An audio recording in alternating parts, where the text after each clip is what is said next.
It's the same old pattern. A new phone is announced, we all go crazy covering it, then after a handful of videos, we move on to the next new thing.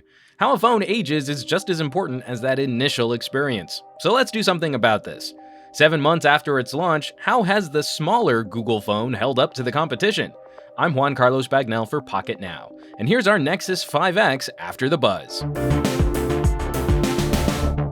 The 5X was marked as something of a homecoming for Google. The original LG-built Nexus 5 held on for a long stretch. Google skipped a year of medium-sized phones to introduce the Nexus 6. In 2015, Nexus fans received 2 phones, and we recently covered Huawei's 6P in another After the Buzz video, but what about the smaller option?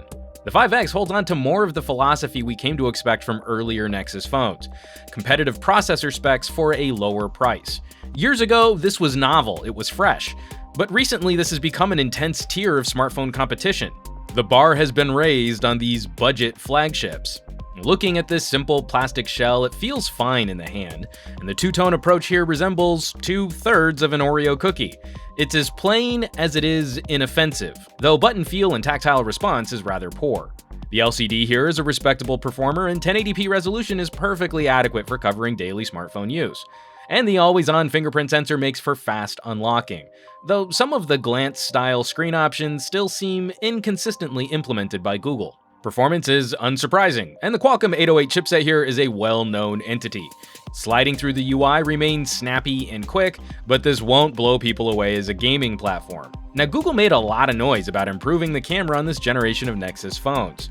This is the best camera I've used on a Nexus outside of the 6P, but it's another area where performance is mid-pack opposite competitors. We're perfectly capable of producing some great-looking still photos in daylight. Slow motion video is much improved, and HDR processing is some of the best we've seen on an Android. Though some of the fun features like panorama performance are disappointing at stitching together simple scenes. The video produced is high quality, but without image stabilization, it's kind of a twitchy mess. Handheld video is always going to be moving, even when you're trying to hold as still as you can. Audio on this phone also fails to inspire much excitement. The speaker is pointing in the right direction, but output is thin, dull, and prone to distortion.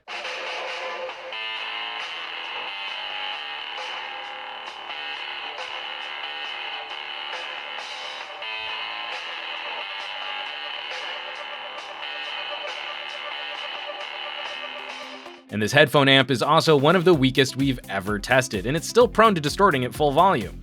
These numbers fall even behind phones like the Galaxy S7, which we would expect given the price difference, but the Nexus 5X isn't even able to unseat an Alcatel Idol 3 in speaker or headphone performance. And our experiences with runtime and battery life have also been disappointing.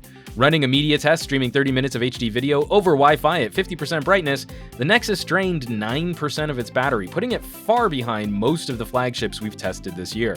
So what were the advantages of buying a Nexus? The price is certainly attractive. You lose out on micro SD card expansion, but Google currently lists the 32GB version for $399. And pairing it up with Project Fi, you can get it a lot cheaper. Though when looking at hardware, that's honestly something of a tough call against other phones from the end of 2015 and some of the newer mid-pack price phones released this year. But then we come to software, and a major part of the conversation changes. Do you care about having up-to-date software? Do you want timely updates when new versions of Android are released? Do you want access to public betas? Do you want to utilize services like Project Fi?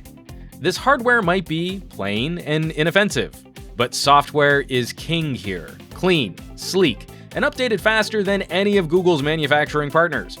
We should absolutely care more about updates, security, and bug fixes. And it's not always considered the sexiest, but we should all think that's cool. We're not too far away from the next generation of Nexus phones, and we're hoping to see something exciting from HTC. But if you're picking up something basic and are curious about Android N or Project Fi, the 5X remains one of the more cost-effective ways to dip your toe into the pure Google waters. As always, thanks so much for watching. Be sure to subscribe to this channel for more After the Buzz reviews, and hit that thumbs up button for a little extra positive reinforcement.